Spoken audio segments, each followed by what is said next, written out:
سلام تعني هبلنا خبرات تغتاتلتي لمون خمتوتو أقداسي عبزو زبان علمنا المزدرار بقوينا مزوعلو عياد زيناتات حيزنا قريبنا لنا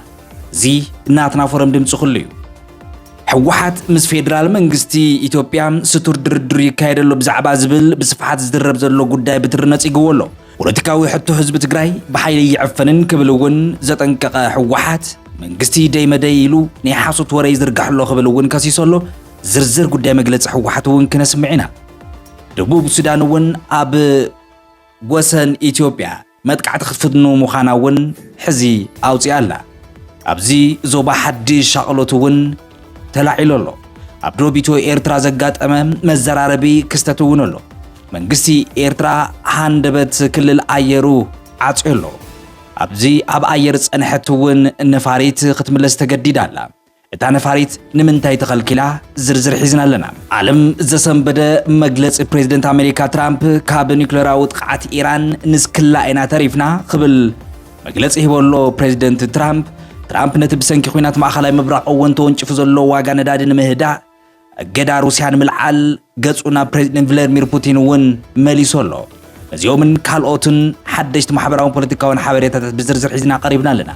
زي إناتنا فرم دمتو خلقيو أنا هاجر تخلى برهاني نابزرزراتهم كحلفوكمي زي فيديو لايك شير سبسكرايب كتقبروا خمتو ترجع دموكم حدش تسبر زينات كوز خلوون قلتفوا بسلكم ملكت من تانكوكم نايدول ملكت زينة خاخم تملكت تناتنا فورم تحرد حلكم حنساب نايدول ملكت كتناخي ايه بزقات أمزع دموكم أنا نابزرزراتهم كحلفي سنة مكتتال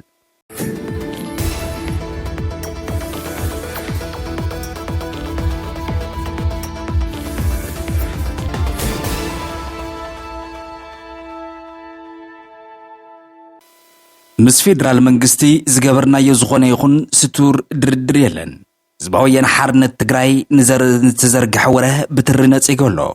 زباويان حارنت تግራይ حوحات مس فيدرال منغستي إثيوبيا دردر يغبرلو بزعبا زبل ام محبراو مرخبتات بصفحات نزرغح زلو وره حاسوت كبل نص يغولو تودب اوزو حدش مجلسي از بفيدرال منغستي دايمداي تباهلو زرغح زلو نا حاسوت زينا مخانو ونه قاليعلو حوحات أب مجلسيو سلام زمت بحق إني دليت تجبار مبر زبي زتالل أجندة بمزرق حيكون كبلوني زت حساسة من قست فيدرال كم زعينتني حاسوت زيناتات زت سراج أول زلوا عند مغنيات نسبة جراي كابتم حزز أتوتم زلوا مسرتها وحطوتات نمد نجار زعل ما يقبل يخسيسو وصاغي اتمن قست حساب حزي مدحاني تندادن كهالقوت مسرتاوي حالقتي تشمتن ناب تجراي كي يعطو يخل كل كم زلوا بمكراعي نقيفو بوليتيكاوي حتى حزب تግራይ بحيل خعفن كم زي يخእል منغست خجنزب يقبع زبل حوحات زغون يكون زلاق فتح نممصا منغستي ናብ حقኛን ግሉጽን ፖለቲካው ዘተኻኣትኾም ዘለዎ ጻዊ ዓለም حوحات كم زردኦ ኣብዝ እዋን ምስ ፌደራል መንግስቲ ዝግበር ዘሎም زغون يكون ዓይነት ድርድር የለን እዚ መግለጺ حوحات ስዒቡ ዝወጽእ ዘሎም ቅድሚ 2 ዓመት ኣብ ፕሪቶሪያ ዝተኻየደ ዘተ ሰላም ዘርእዮ ዝተኻየደ ዘተም ኣብ ዝቐረባ መዓልትታት ሓድሽ ድርድር ይካየደሎ ብዝብልውን بزفحات أب محبراو ميديا مزرق حسيب واستفتر مدن دقارن متصرايونيم زوم بسئلتات زي تلقفو واتسعوم زنورو فوتوتاتون وحات زي سرحنا فيدرال منغستي اخبري ملاخي تزولو بخال وغن نتي نخل التعامتات استخايدم دماوي اعنا وخينات دو زبالة سممع سلام بريتوريا أب مونغو فيدرال منغستين حوحات مفرامو الزكاريو هذا سممع بقندم بارك أسألنا زلوه مقرأ تخصي بمقبار نبار سلام ممصع زبل علامة زحزيو محلاو لعلاونت فيدرال منغستن قوامن كم تيليكوم بانكن زبلو مسارتاو أغلغلوت مجمار قرب سبعو حاجز مفتاح عدكن مدمار انت مزابلتي نمربتهم مملاسن سققراو فتح عاقل في خفالات نايت سممع بريتوريام قال اوتو جنات نمتأممان كوسد وزقبع قبؤ ونغميتيو بز مسارت قال مسارتاو أغلغلوت مجمار سبعو حاجز مقراب بقافيل تمزابل تمملاس نحوحات كم مزقب قبر شبرا مسراز زبلو سقم تتات بقول طفتو سيدم يوم يقول مبرنز سممع سعبو نزنبرو تقارد تعدك مفتحن نحو حبرة السبن متسنبار ست عيشة كوميشن حقراو تحدثهم اب تقراي استات كل تميتن 75 شعو تقعت عدكي كمز فتح قوان تقلس ام بمسارة تتلمقن كسقم كم زي كالي فليتم زم خالقوت مغنياتات تدماميروم أبتي أهجراو دقف استرخب بسممع سلام بقبوء خيط تكبرم أبتقرأ يزل على حتو تاتوون فيدرال منغست بقبوء بزيم من لاسوم بفولي زاقر بوليتيكا فتح زي رخبو قدات دوب رايا والقايت كم اون بمليونات زقصرو تمزابلت وغناتنا مربتهم ناي مملاس قداي نتي سممع كيف تسأم كاب زغورو وانا نطبتات يوم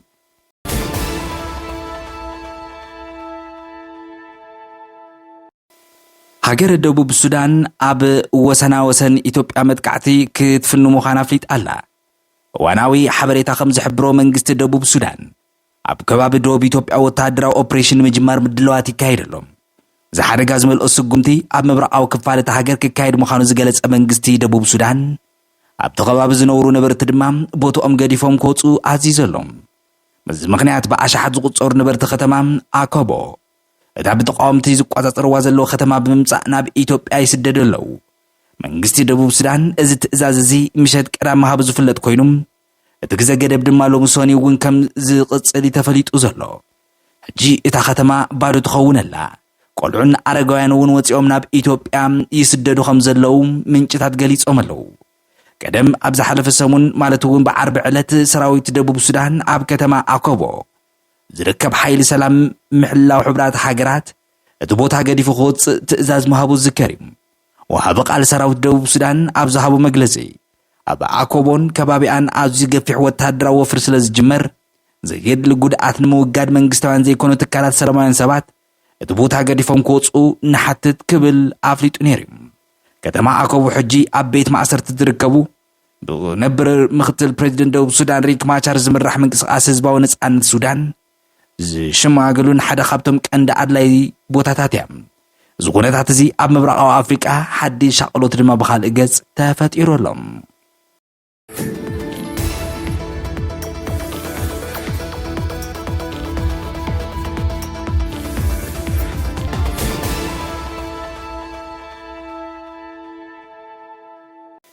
ኣብ ዶብ ኢትዮ ኤርትራ ዝተቀየረ ኣንፈት ኤርትራ ክልል ኣየራ ብምኽልካላ ን14 ሰዓታት ኣብ ሰማይ ዝተንሳፈፈት ነፋሪት ህንዲ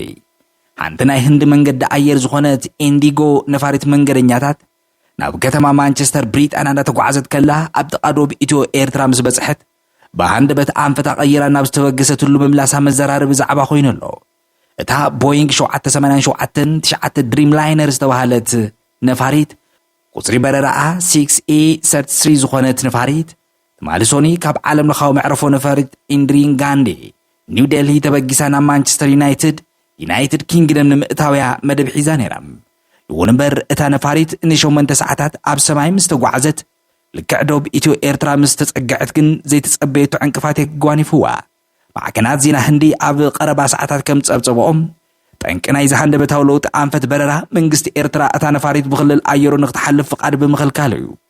ነዚ ሲዕቡ ድማ እታ ነፋሪት ጉዕዞኣ ናብ ብሪጣንያ ብምቁራጽ ዝመጸትሉ መንገዲ ድሕሪት ክትምለስ ተገዲዳ ብድምር እታ ነፋሪት ድማ 14 ሰዓታት ዝኣክል ዕላማ ኣልቦ በረራ ኣብ ሰማይ ካይዳ ናብታ ዝተበገሰትላ ከተማ ኒው ዴልሂ ከም ዝተመለሰት ተገሊጹ ብዛዕባ ዝስጉምቲ ካብ መንግስቲ ኤርትራ ዝተዋሃበ ወግዓዊ መግለጺ ይኹን መብርሂ ክሳብ ሕዚ የለን ምንጭታት ዜና ህንዲ ግን እቲ ክልከላ ብቐጥታ ምስ መለለይ ወይ እውን መንነት እታ ነፋሪት ዝተኣሳሰር ክኸውን ከም ዝኽእል መሓቢሮም እዘን ነፈርቲ ህንዲ ስለምንታይ ነዚ ኣዝዩ ነዊሕ ዝኾነ መስመር ኣፍሪቃ ጥቃማ መሪፀን ዝብል ጉዳይ እውን ንባዕሉ ካልእ ዛዕባ ኮይነሎም ምክንያቱ ድማ ኣብ ማእኸላይ ምብራቕ ፍሉይ ኣብ መንጎ እስራኤልን ሃገራት ዓረብን ዘሎ ብርቱዕ ኩናት ወጥሪ ስዒቡ መንገድታት ኣየር ህንዲ ብሃገራት ወሽመጥ ጋልፍ ኦፍ ካንትሪስ ኣቢለን ምሕላፍን ሓደገኛ ኮይኑ ብምርካቡ እዩ ስለዚ ድሕንነቱ ዝተሓለወ ኣማራፂ መስመር በረራ ብሰማያት ኣፍሪቃ ክገብራ ምውሳነን እዩ ናብዚ መስመር ኣትየን ዘለዋ ክሳብ ዜና ዝተዳለወሉ ድማ መንገዲ ኣየር ኢንዲጎ ይኹን መንግስቲ ኤርትራ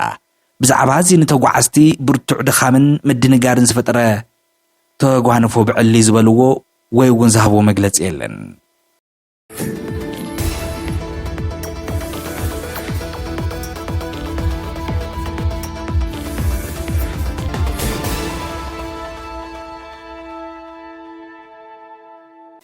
ካብ ኒውክሌራዊ ጥቃዓት ኢራን ንስክላ ኢና ተሪፍና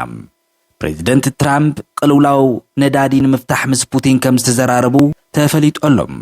ኣሜሪካን እስራኤልን ኣብ ልዕሊ ኢራን ዝካየድ ዘሎ ወተሃደራዊ መጥቃዕቲ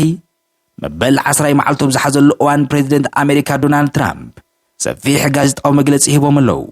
ትራምፕ ኣብቲ ትማለ 9 ደካቲት 2026 ከም ኣቆጻጽር ኣውሮጳ ዝሃበዎ መግለጺ ብዛዕባ ውጽኢት ናይቲ ኩናት ኢራን ንኽትውንኖም ዝዳረገት ኒውክሌር ከምኡውን ኣብ ዓለምና ተፈጢሩ ዘሎ ዘሰንብድ ቅልውላው ዋጋ ነዳዲ ኣድሂቡ ዝርዝር መብርሂ ሂቦሎም።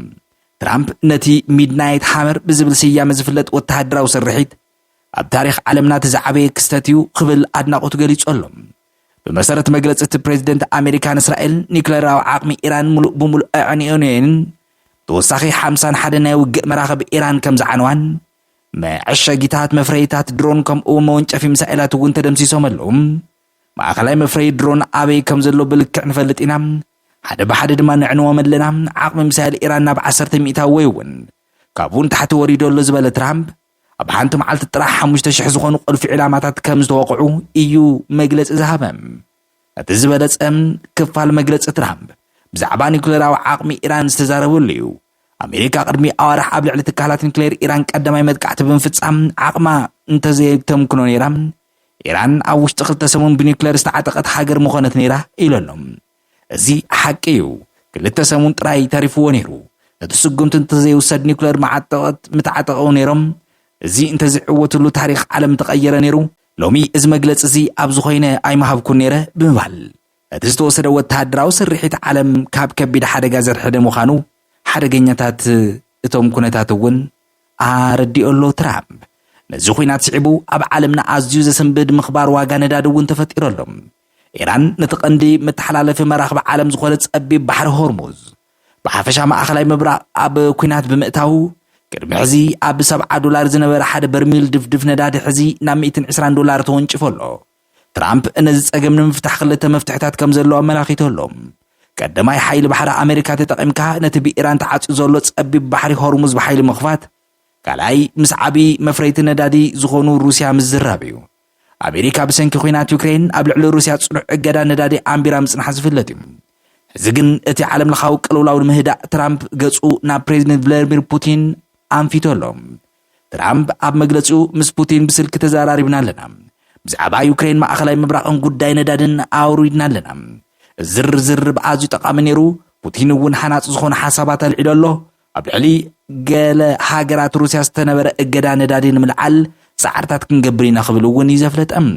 ቅድሚ ሒደት መዓልትታት ጸሓፊ ትካል ገንዘብ ትሬጀሪ ኣሜሪካ ስኮት ቤንሴት ኣሜሪካ ኣብ ልዕሊ ሩስያ ዘንበረቶ እገዳ ነዳዲ ንምልዓል ተሓስብ ከም ዘላ ምግላጹ ዝዝከር ኮይኑ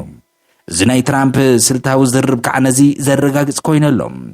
ባርከስ ክቡራት ሰማዕቲ ተመልከቲ ናትና ፎረም ንሎሚ ዝሓዝናዮም እዋናዊ ዝርዝር ዜናታትና ዘምስማዕኹም ይመስሉ ነይሮም። ቀጻሊ ሓደሽቲ ዜናታት ይወጽኡ ኣለዉ። ተኸታቲልና ንሰሙ እውን ናባኹም ክነብል ኢና መሊስና ድሕሪ ዝተወሰኑ ሰዓታት ክሳብ ንራኸብ ሰላም።